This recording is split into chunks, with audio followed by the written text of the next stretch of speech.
Yo, what is going on, everyone? It is your boy Coozco, and I'm bringing you another Destiny 2 build video here today, and we will be going over Athrus's Embrace and Caliban's Hand combined with the Gunslinger and Weighted Throwing Knife along with Proximity Knife. Of course, for your abilities, if you are using either of these gauntlets, they are going to be exactly the same. However, with Athrus's, you will be using Throwing Knife, and for Caliban's, you will be using Proximity Explosive Knife. And for both builds, we will have firebolts on as well. Moving on to the aspects, we have knock them down and on your mark. Just for the 5 fragment slots that we could get, I would have gunpowder gamble on. However, this is getting a change to 2 fragment slots next season, so we will have a lot of builds coming out with gunpowder gamble. But for now, we are sticking with knock them down and on your mark.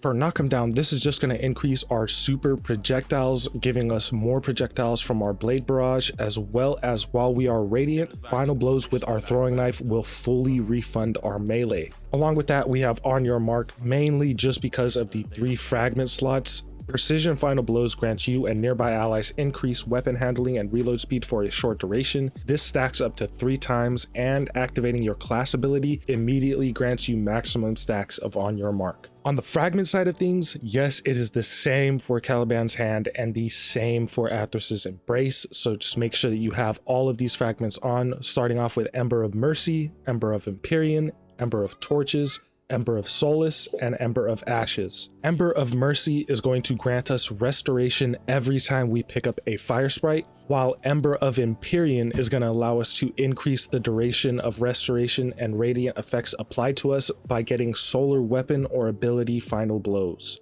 As for Torches, this is how we are going to get Radiant so that we will refund our melee ability every single time we get a kill while we are Radiant. And Ember of Solace is just going to increase the duration of those Radiant and Restoration effects that are applied to us so that we can keep the stacking going for as long as we want it to.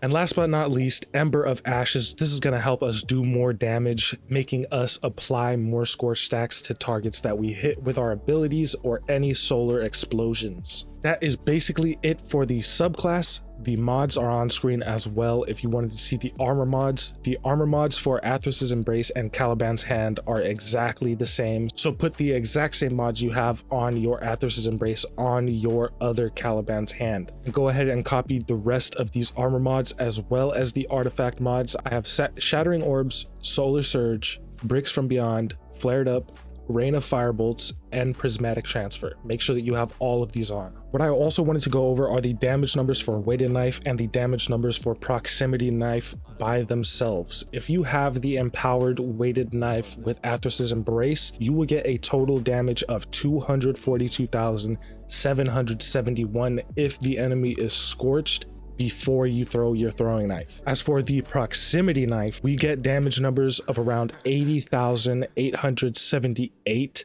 with just the base damage of the Proximity Knife alone if the enemy is scorched before we throw our Proximity Knife. The only reason why we are making sure the enemy is scorched before we get off the Weighted Knife and the Proximity Knife is to make sure that we get that ignition damage as well, because I count that as the Proximity Knife damage and the Weighted Knife damage, because you will always have enemies scorched if you are throwing a knife at them. Now that we've been over damage numbers, I do want to go over how you are going to use this build based off of which gauntlets you are using. I found that Athrus's Embrace is honestly a lot better for solo content. If you are doing solo Legendary Lost Sectors, solo Master Lost Sectors, anything solo, you will have a great time with Athrus's Embrace. However, once you get into fire team activities where more adds are spawning, there are a lot of enemies on top of each other, I would recommend going ahead and switching to Caliban's Hand. Just because if there are more adds, you will be doing more damage with Caliban's Hand, because the ignition that it causes on the death of an enemy spreads to nearly every single enemy that is around you. Whereas the Athrus's Embrace is more for solo content, such as taking out champions. You don't have any other fire team members to do so, or if you don't have any weapons in your arsenal that take them out quickly, you can just go ahead, throw a throwing knife at an unstoppable, throw a throwing knife at any enemy that has a lot of health. As long as they are burning, if you have your Weighted Knife empowerment, you will ignite them, doing a crazy amount of damage. This is enough damage to completely take out an unstoppable. You just have to finish them after you throw your throwing knife at them. And it also does some good boss damage numbers if they are scorched,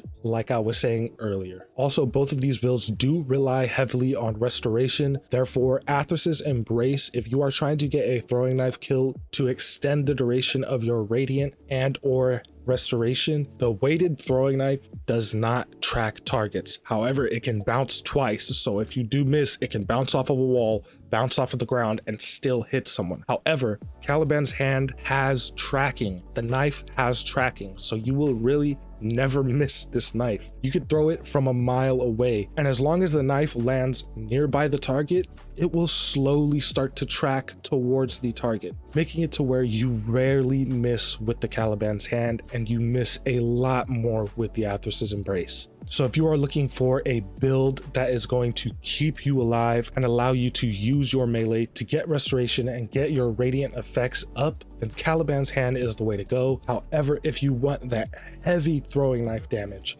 Athros's Embrace does a whole damn near 200,000 more damage than the Caliban's Hand does, but it is just honestly not enough damage to really make a difference against bosses. So I am sticking to what I said.